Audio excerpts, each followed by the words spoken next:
habitat survey training. So by looking at how much the habitat has been altered from its natural state, we have a good idea of, we can get a good idea of what the water quality is going to be like. We do this by using the EPA's rapid bioassessment protocols, which we'll be looking at 10 habitat parameters. So the 10 will be bottom cover, pool bottom, pool variability, sediment deposition, channel flow, channel alteration, channel sinuosity, bank stability, riparian zone, and the bank vegetation.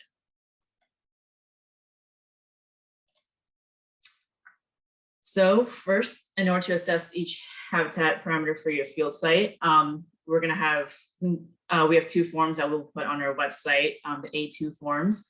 One of them is going to be a reference guide that will help you walk you through and help decide what category to put in each habitat parameter. Once you have narrowed down your category to either optimal, suboptimal, marginal, or poor, you will give it a specific score. As you can see, there's a range of numbers per score that per category that you'll have. We make sure that if you go out in a team, everyone can discuss with everyone and kind of vote on what you guys think. So there's, as I mentioned before, there's a total of 10 habitat parameters, and at the end, you'll add up all the numbers to get an overall score out of 200. This is the overall habitat quality assessment score. It is important to note that some habitat parameters, such as bank stability, will score the left and right banks separately, and to determine which bank is left or right, you simply face downstream. Right. There's going to be 2 ways that you can collect data for us. The first one you can use, as I mentioned before, on our website, we'll have these download links.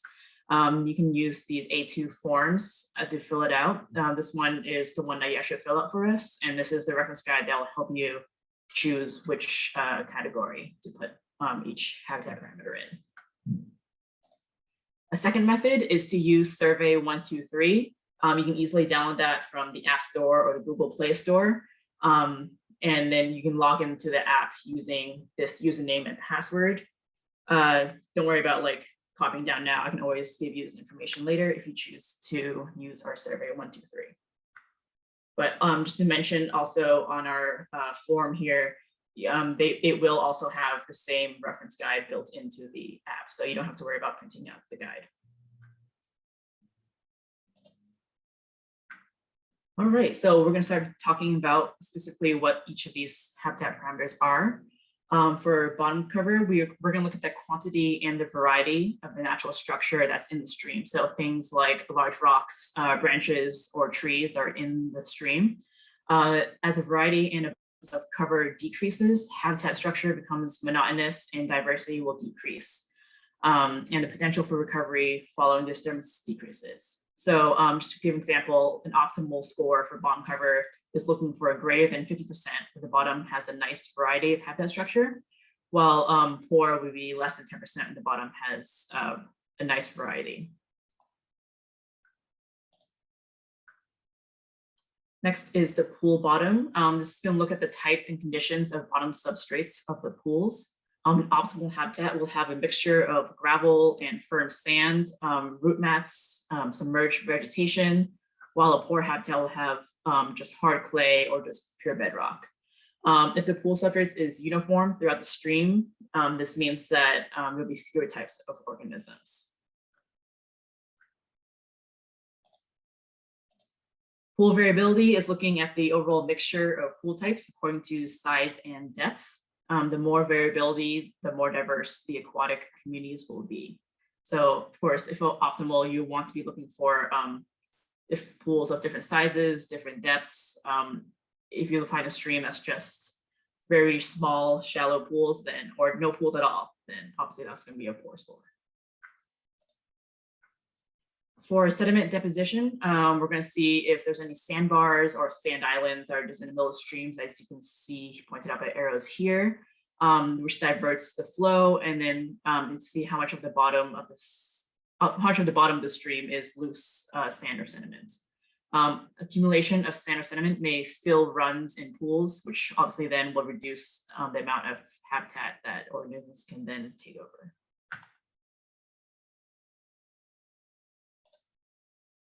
Channel flow looks at the degree to which a channel is filled with water. So if there's little water in the channel, there will be less habitat and therefore a decrease in abundance and diversity of the macroinvertebrates. So optimal score, the water reaches the base of both banks with small amount of the channel bottom exposed. A poor score would be obviously very little water in channel and maybe mostly standing pools. For channel alteration, we're going to look at how much the channel has been altered by human means. So things like dams or bridges being present at the stream you're looking at. Many streams in urban and agricultural areas have been straightened, deepened, or diverted into concrete channels for irrigation or flood control purposes. So of course, this is a problem because altered streams will then have fewer natural habitats and for the aquatic organisms. Channel sinuosity. Sinuosity just means kind of like the curviness of the stream. The stream beds is important to look at because the stream beds absorb energy of storm flows, which protect the stream from excessive erosion and flooding. They also provide areas of protection for benthic invertebrates and fish during storm events. A high degree of sinuosity means that there's going to be a lot more diverse habitat and fauna found.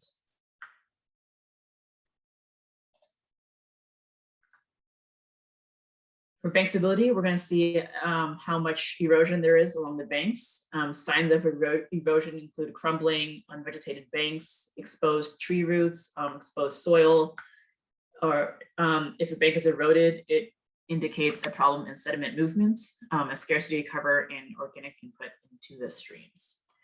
Bank stability is going to be one of the parameters that you have to evaluate separately. For a riparian zone, this is where you look at how close the bank is to human impact, such as a road, a parking lot, or a building. A wide, undisturbed riparian zone buffers pollutants from entering from runoff, controls erosion, and provides habitat and nutrient input. So of course, naturally, we would want a stream that's more natural looking like this, as opposed to right next to a neighborhood or strip mall or something like that. For bank vegetation, we're going to look at the amount of vegetation protection given to a stream bank. A optimal score will have a good mix and abundance of vegetation, which helps reduce erosion and provide organic inputs and supports diverse aquatic life. So by good mix, we mean like trees, shrubs, bushes, small plants with little disturbance, while a poor score will be looking at like little vegetation or no mix of vegetation. So example, like just a lawn or just grass would not be a good score, even though there is vegetation present. All right, so next we're going to move on to our fieldwork guidelines for you guys. Some materials that you will be needing for this will be a mask for you and your partner or whoever you choose to go with, a writing utensil or data sheets or your phone, depending on which method you want to use. Water, because it will be summer and it's going to be pretty hot out. Bug spray and your rain jacket, maybe. It's going to be based on what the weather is. We also want to note that we would love if you guys could take photos and tag us or send it to us. We love showing you guys off on our social media. So we are asking just for safety that everyone bring out at least one person with them. This can be your spouse, family member, friends. You can bring out your whole family. This is a nice activity that you guys can do together. Before you jump straight into the habitat assessment, we are asking that you just take a look around and make sure there's no ditches or holes and just be safe. Some banks are pretty steep, but you can't really tell right away. So I just want to be careful if you enter the stream, which you don't need to for habitat assessments. We also want to make sure you guys want to look out for any harmful vegetation or fungi, such as poison ivy or oak or sumac. If you have an allergic reaction, make sure you let everyone know around you. And of course, in a severe reaction, do get medical help, please. Make sure just to, if you're aware of what they look like, just avoid touching any unknown plants. And also, this is pretty obvious, but if it's thunderstorming or the weather is bad, don't do it. Don't go out. It's okay. We'd rather you be safe. So just some frequently asked questions. As I mentioned before, you do not have to go into the stream, but if you have waders or like normal rain boots, you can go into the stream to take a better look around. But you should never go above your knees. You can for how many sites that you guys can do, we will have a Google form that will send out at the end of this. You can let us know whether or not you want to do one site or two or more. And also, we are encouraging our volunteers to sample 3 times, once in May, once in July, and once in September. If you think you're going to only make it out once, that's also okay. But it'll be interesting to see a progressive score throughout the summer to see if anything changes. All right, so this is going to be your Google form. I will post this in the chat box after this. If anyone who is interested in helping us out and becoming a volunteer, please fill us out, and then one of us will reach out to you in an email to assign you a site. All right, so that brings us to the end of this webinar training. Any questions or comments, please feel free to ask. Lisa and I will do our best to answer them.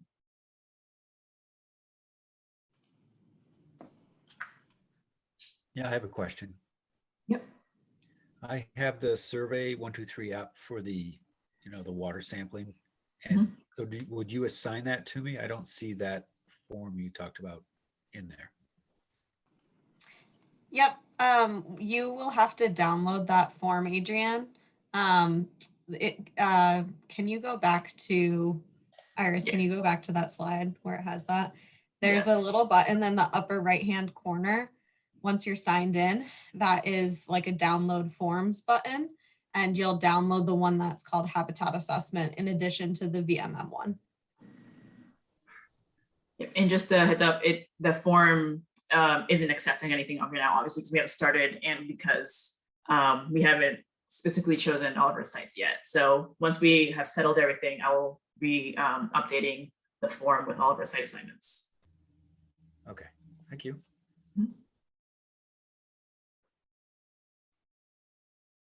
Anyone else? Looks like Susan has a question in the chat. Can we do the same site this year that we did last year? Yep. If you volunteered with us last year and you want to do it again, shoot me an email. Let me go back to the last slide. Shoot me an email and let me know, and we can definitely get you back to the same site. Well, no, not really. Okay.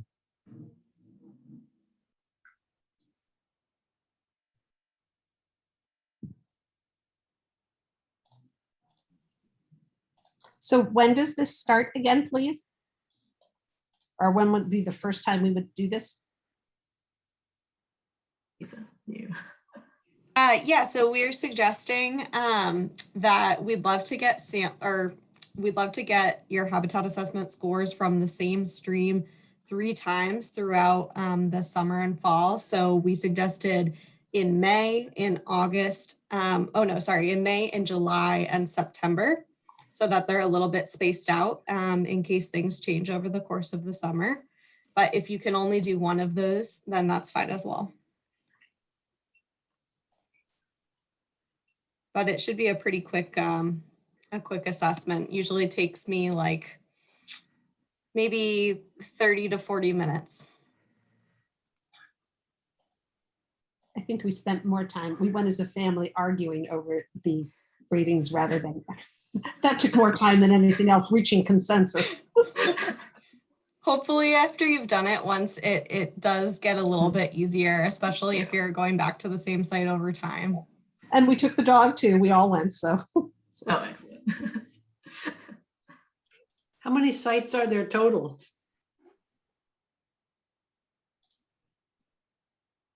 We have, Iris, correct me, you've been looking at this more. We have about, I want to say like 30 to 40 sites in our database. Yeah, Something like that, right? yeah.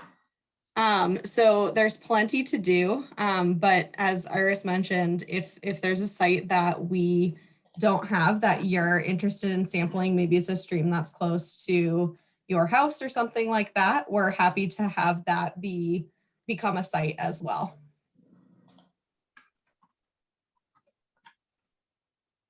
Thank you.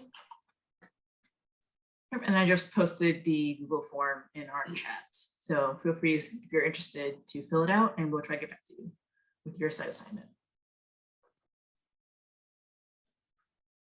And also, we will be posting the slides and this recording to our website, hopefully soonish. And so if any of you guys want to review any information that I kind of went over pretty quickly, you can feel free to take a look again. How do we get assigned sites? So in the Google form, you can put your address or town where you live, and we will take a look and see if there's any sites near you that you can go to. Okay, great. And by what date would we expect to see our assignments from you? Or should we contact you if we haven't received anything? I think, I don't know how long it would take. Maybe like a week, Lisa, would you say? Yeah, I'd Probably- say probably would by say- the end of next week, we'll have site assignments to send out. Thank you. Mhm.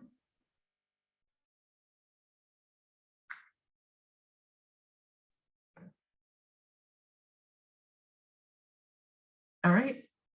Any other last questions? I think if you guys do have questions, as you look through, I'd say before you go out in the field, do look through that A2 reference form. It does give some really specific like parameters to look for. And if you have questions about those parameters or any of the language that's used on that form, feel free to email us and let us know or give us a call. We're happy to answer those questions as well.